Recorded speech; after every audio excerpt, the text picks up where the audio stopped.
Hello and welcome to Quays News. I'm Holly Roberts. And I'm Holly Hopwood. Here's what's coming up on today's programme.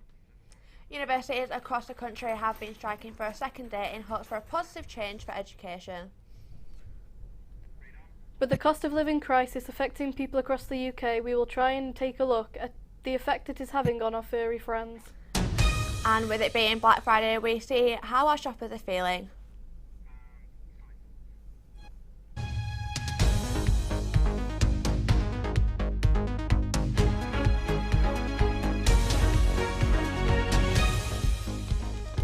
Thousands in higher education across the UK have been on strikes for a second day in succession. Members of the UCU union have been on strike in a row over pay equality, job security and pensions. James Young reports from Manchester City Centre at one of the many rallies.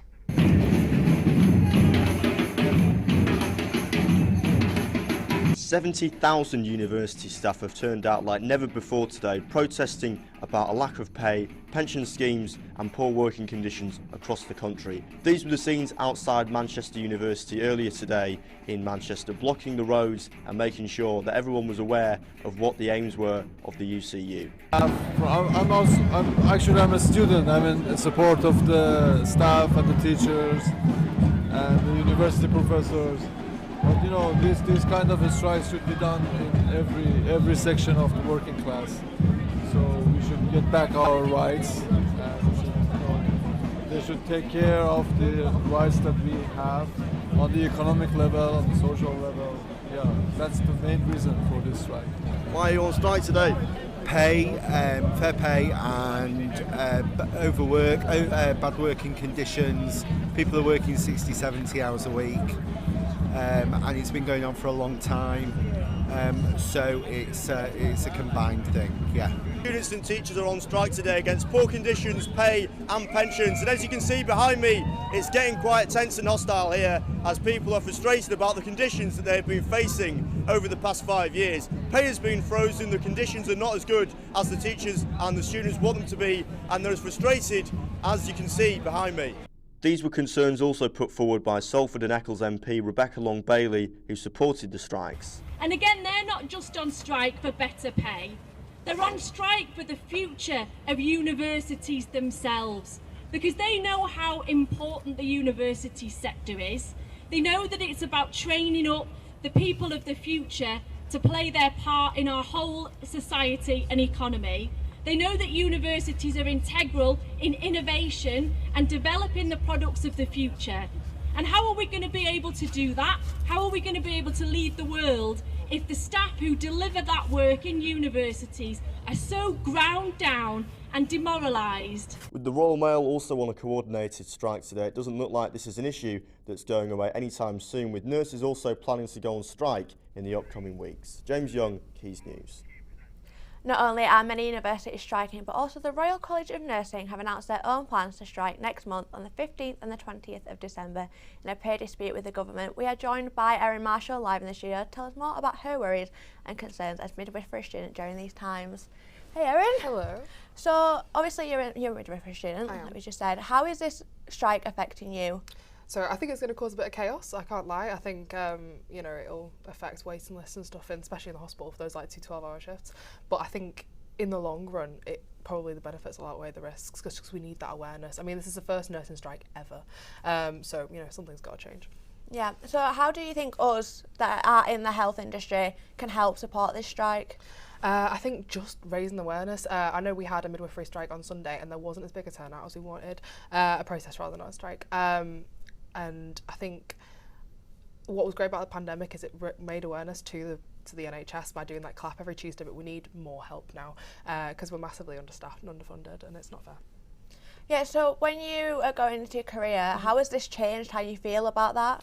I mean, it is very stressful. I've got midwives that are mentoring me and they're crying before, during and after their shift. Some of them aren't getting breaks. It is very stressful. I saw a statistic that of 30 newly qualified midwives, 29 will drop out in the first year, which is just really sad because it's not the care that we want to provide. Yeah, what do you think this is going to have like a wide effect on hospitals around the UK? I mean, I'm hoping it will make a change. I think the government needs to see that it's a really big issue. The NHS is the best thing in this country, to be honest with you, and I think that we're just destroying it needlessly. I don't think it's too hard to get the extra funding that we need. But you know, Prime Minister says differently.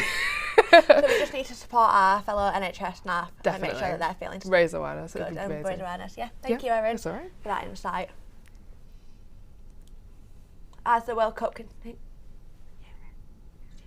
As the World Cup in Qatar continues, we spoke to Welsh fan Owen Midder, who watched the Iran versus Wales game firsthand. I think Iran were the better side anyway. You know, we were just about hanging on in the whole game.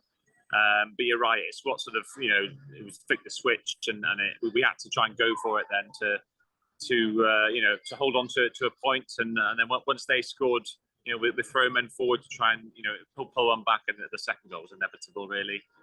So yeah, a shame to concede it so late on, but you're right, with 10 men it's always going to be tough. And especially the second half against USA, I don't think you can fault them. You know, we were the better team and deserved a point out of that game.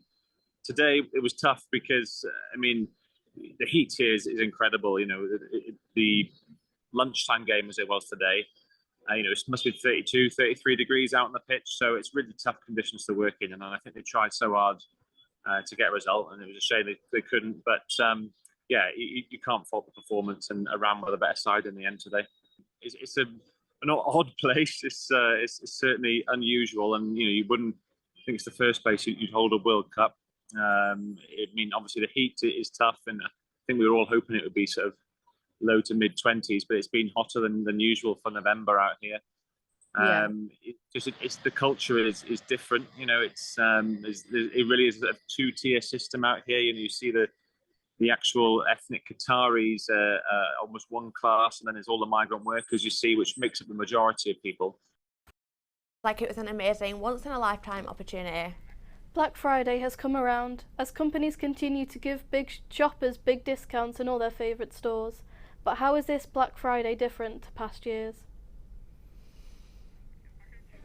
So with today being Black Friday, have you noticed that customers have been taking advantage of major sales that you guys have in place? Not so far today. We've only been open for 3 hours, but not so far today.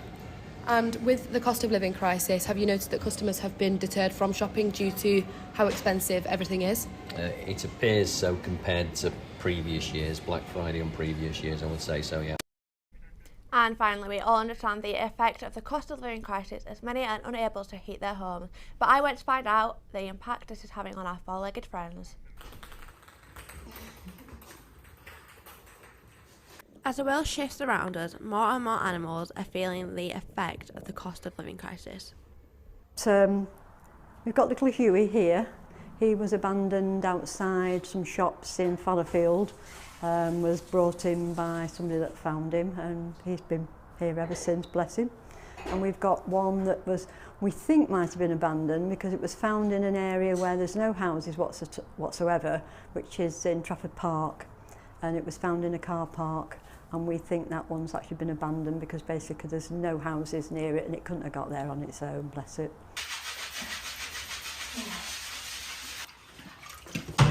%68% of pet owners are concerned that the cost of pet care is increasing, as more than 100 reports came in every day in 2021 of unwanted animals. Sadly, the rate of rehoming is also on a downwards trend. The post-pandemic cost of living crisis is affecting both humans and animals alike, with many animals being abandoned or left in sanctuaries such as this due to humans not being able to take care of them in the right way. Right, can we keep it clean this time, please? We've had a noticeable number of people abandoning families of cats, so mums and kittens. Rabbits have been on an upward trend the entire year of more and more people giving up rabbits. Our waiting list is over 50 plus cats, over 100 plus rabbits, and that's just the ones that go on the waiting list. A lot of people, if you can't help them straight away, look elsewhere. And unfortunately, we predict that the trend will continue over Christmas and the New Year. Cat food, bunny food, everything is just going up, and I think it's just really ridiculous that shops are putting the prices up when they know people are going to abandon their animals because of it. Under the Protection of Animals Act, it is seen as an offence to abandon any animal and cause it unnecessary suffering without reasonable cause or excuse. Holly Roberts, Quays News, Stratford. That's all from us on Quays today. Goodbye.